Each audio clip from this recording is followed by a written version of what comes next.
Most investors think the debate between dividends and growth stocks has an obvious answer.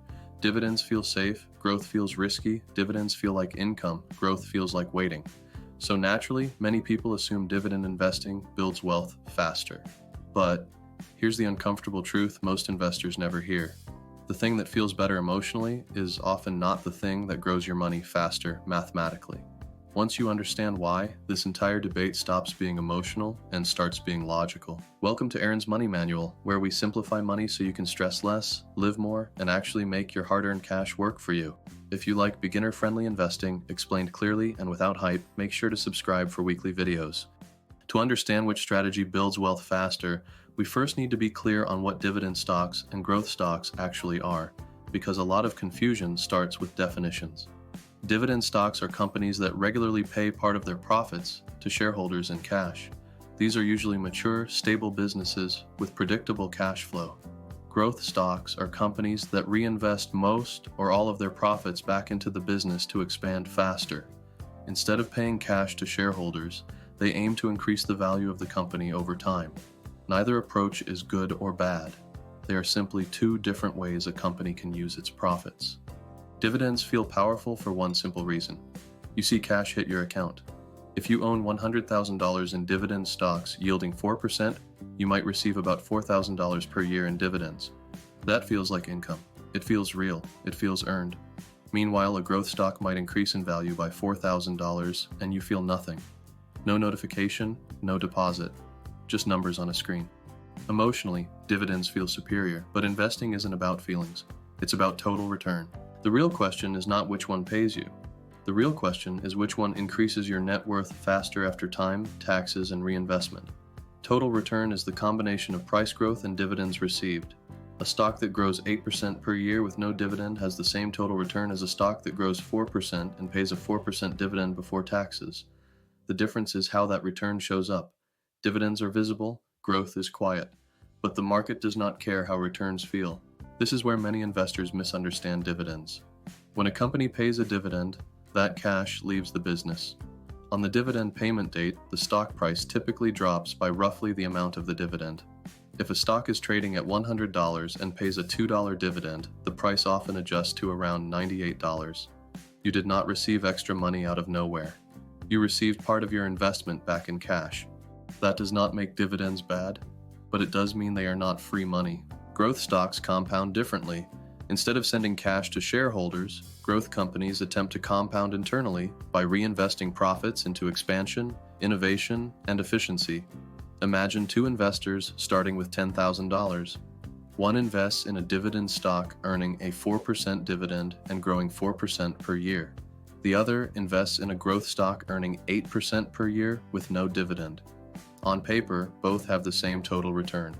After 30 years, both portfolios may end up around $100,000 before taxes. At first glance, it looks like a tie, but taxes change everything.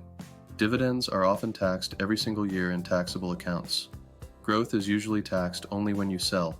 That tax deferral is powerful. When one investor pays taxes annually on dividends while the other defers taxes for decades, the growth investor often ends up with more money after taxes, even if the pre-tax returns were identical. This is one of the biggest reasons growth investing has historically built wealth faster for people who are still accumulating assets. This is also why many younger investors get this wrong.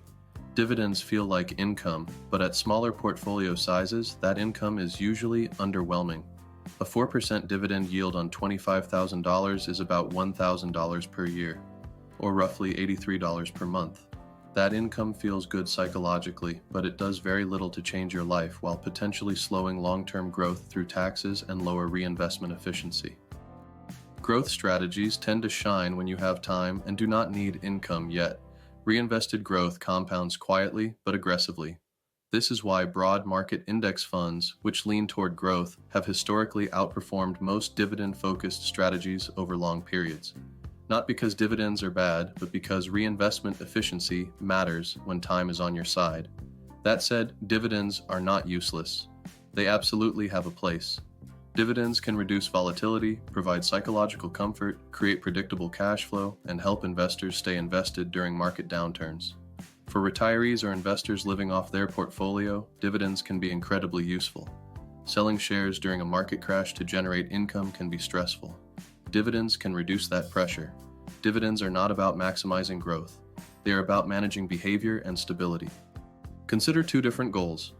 If you are 30 years old, investing for retirement at 65, your goal is not income today. Your goal is maximum purchasing power later. Growth strategies generally align better with that goal. Now imagine you are 65 and living off your portfolio. Cash flow suddenly matters more than growth. Dividends start making a lot more sense. Same tool, different job. The biggest mistake investors make is not choosing dividends or growth. The biggest mistake is choosing a strategy that does not match their stage of life. This debate is often framed as a competition, when in reality most diversified portfolios already contain both. Index funds hold growth companies, dividend payers, and everything in between. The market does not reward labels. It rewards earnings growth over time. It is also important to distinguish between dividend growth investing and high-yield investing. Dividend growth stocks focus on companies that consistently increase payouts over time, even if the starting yield is modest. High-yield strategies chase large payouts, sometimes at the expense of business health. High yields can be warning signs. Sometimes yields rise because stock prices fall due to underlying problems. If profits decline, dividends can be cut or eliminated entirely. Dividends are never guaranteed. So, which builds wealth faster, dividends or growth? For most investors in the accumulation phase, growth strategies have historically built wealth faster due to reinvestment efficiency, tax deferral, and compounding. Dividends shine later, when stability and income matter more than maximum growth. The answer is not one or the other. The answer is timing, goals, and understanding what role each plays. At the end of the day, dividends and growth stocks are simply two different ways businesses reward their owners. One pays you now, the other aims to pay you more later. When you understand how both actually work, the debate becomes much calmer, clearer, and far less emotional. Thank you for watching Aaron's Money Manual. I really appreciate you being here and taking the time to learn how investing actually works. If this video helped, check out my recent videos for more beginner-friendly investing breakdowns, explore the channel for more simple and practical money content, and I'd love to have you back for the next one. Thanks again for watching, and I hope to see you next time.